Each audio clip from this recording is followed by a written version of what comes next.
So you made your first feature-length documentary. Sure. Finished the thing.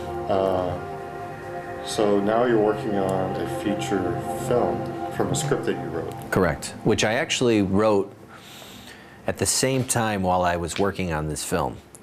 And so the first draft I wrote while I was working on this film.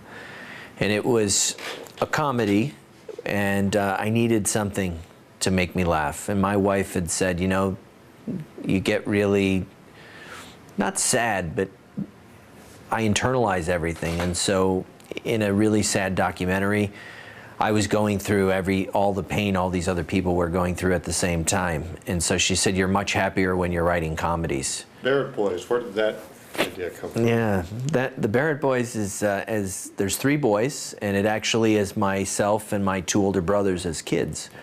We used to terrorize our babysitters and enjoyed doing it. And so, Like terrorizing? Well, we would just, you know, while we were being babysat, we would play games with them, and, you know, somehow they got tied up in a closet or tied up to our bunk bed, and we would go do what we were doing for the rest of the night. So my parents, they ended up having to get 2 high school wrestlers to watch us. And so, you know, we had male babysitters after that, and it was perfect. We had fun, and they were rough with us, and it was, and one of the characters in the film, Betty, who's the first babysitter that they terrorized, and she's, you know, a very heavy-set girl. And one time we had a babysitter that put us to bed early and ate all our food.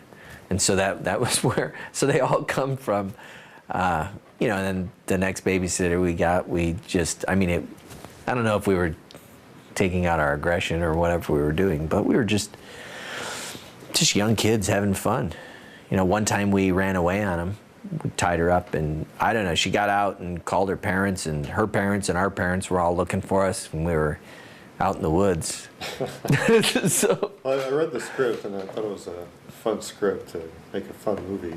So talk about where you're at in the process of, I guess you're in the fundraising stage of this movie. Yes. How's that going? Well, we're kind of putting all the puzzle pieces together, and everything's floating, where in order to raise funds, we also need talent. And all the pieces, you have to have one before the other, so everything's a catch-22 in this business. So it's a lot of juggling. We're struggling trying to raise the money. We're trying. We had the money at one point, and then when I decided to direct the piece and we raised the budget, doubled it, it caused all these other effects where now we need better talent, we need, you know, better key people. And so, yeah, it's kind of back to the drawing board, and, you know, hopefully we need A-list talent. If we can get A-list talent, then we have the money. So. Who are you talking to right now?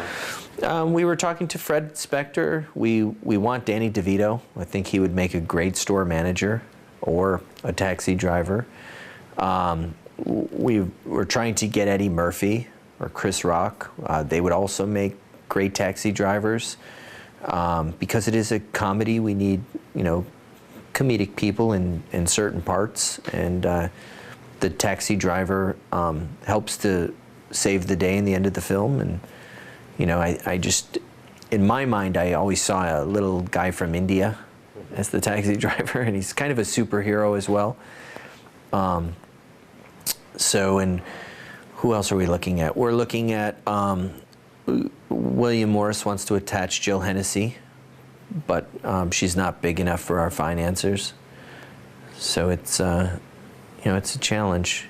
Well, other than the talent, well, what are some of the missing pieces of the puzzle now? Money. We need about $7 million, and I don't have a track record.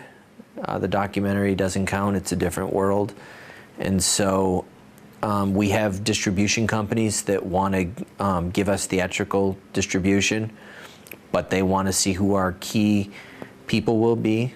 So we need to get a good UPM and a good first AD and a good cinematographer. So, you know, those are key. What are the financing options you're looking at right now? We're looking at we have a few.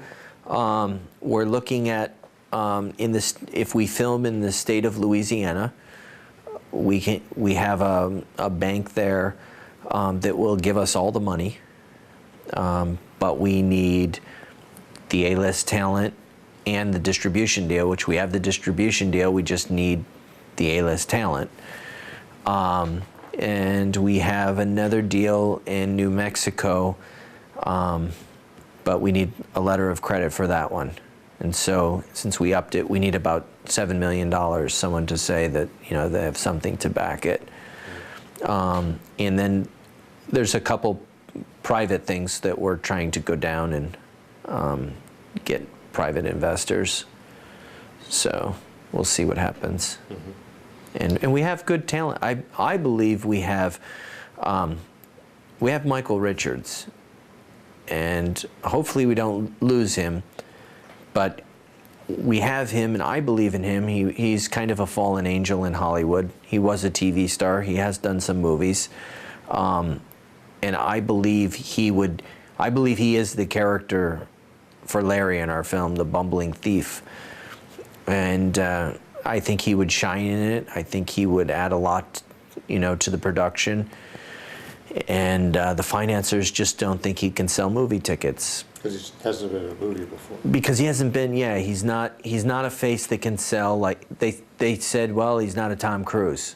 But everybody knows who Kramer is. Right, and everybody loves Kramer. I mean, even though he's messed up 2 years ago, they just, you know, they love him as Kramer. And he's going to be a Kramer gone bad, in a sense. I mean, he's going to be that same animated, bumbling guy.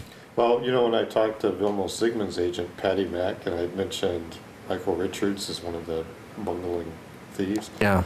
But she just thought that would be a riot. She just says that guy's a walking screen. He is. He's incredible. And I disagree with distribution and with the financiers, but in the end, it's their money. And so I need to satisfy their request. And I've been able to get the distribution without the money. And so they're waiting. And I have all these pieces that are waiting, which is scary because I don't want to lose. You know, I have an attorney working, but it's, you know, it's at the point right now where I'm saying, you know, do I need to step down as the director because I haven't proved myself and I want to make this project? Well, you have a pretty experienced entertainment attorney on board, right? Yes, I do. What's his name? I have Barry K. Rothman, and yeah, I had to bring him on because I got myself into negotiations with the William Morris Agency, and I realized I was a little out of my league because I wasn't sure how to do it, though I was doing it. Barry's, ever since day one, he's, you know, he says his hat's off to me. He's impressed I've been able to get as far as I have. He said it's a very tough industry, and even to get agents to look at my stuff, you don't just walk in, and you don't get people. And he just said, "Wow," and so he just said it must be some script, which, you know, I'm not really sure what it is. I think it's just determination.